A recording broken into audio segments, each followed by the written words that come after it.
Hello and welcome back to Scratch Your Farm Models. So today's we're doing a different video, so we're looking at weathering models. So this here is a JCB 86C-1 and I weathered it because I didn't like how new it looked. So you can see all the different stuff I've done on it. And today we're going to be weathering this muck scrape, and I'm going to be using exactly the same techniques I used on that. So the main thing I did is round all the wear points, like here, put a dab of black paint to symbolise the grease, and just rub it a bit with some sandpaper. All the bits that are always going to get dirty, so I painted the tracks, just weathered them. Back of the boom, they always get dusty. And then along the bottom of the stick, made that rusty because the paint always goes there first. And you can see around where the ram is, put black paint there and there to show the grease. And yeah, it came out really well. So I'm not an expert at weathering, but this is going to be a little guide of some advice that I would give to anyone that wanted to do this.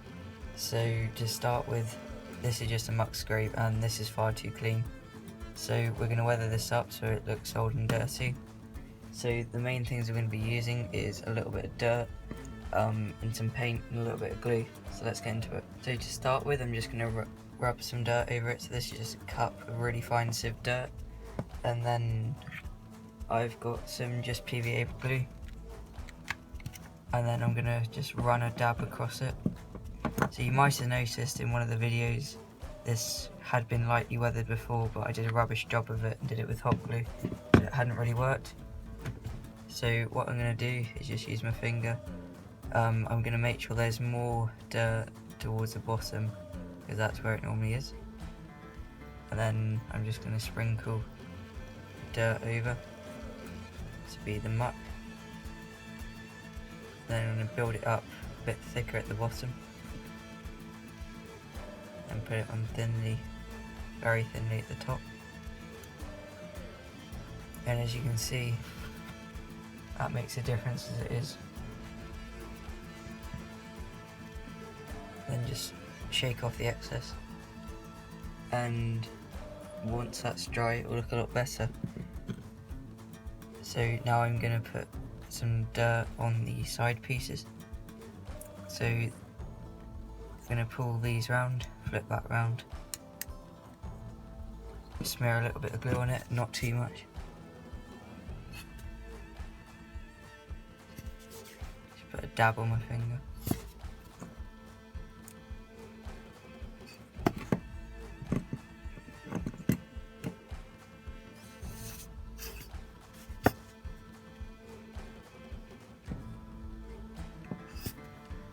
So what I've done now is I just put a little bit of spray paint over that bit, and I did get some on here, which is good because it acts as glue.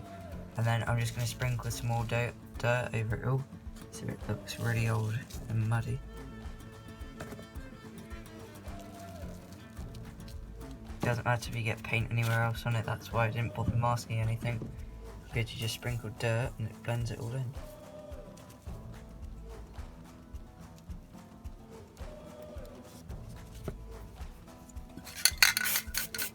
Put a little bit more of that paint, it just acts as a glue, but it's very thin and it looks wet, so it works really well.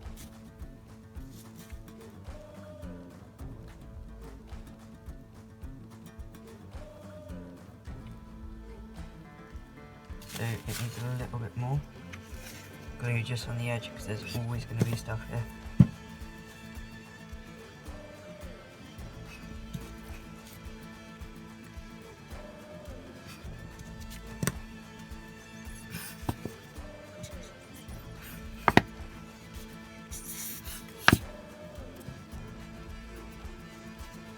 Rub a little bit around, so you can see the trends very much here with weathering. Just keep at it, take your time over it.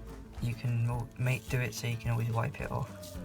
It's the way I like to do it, but I'm happy with that now. That's looking really nice, so I'll let that dry and then get some good pictures of it. So as I said, I put far too much glue on there, but just smear a bit on each side and just smear a lot on the ends like that. and just smear it around very lightly.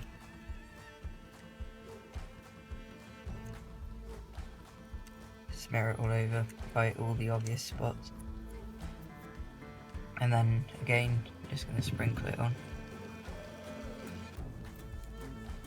So I'm a bit concerned it might affect it when it starts rotating, but as in when they flip round, but I'll deal with that when I get there.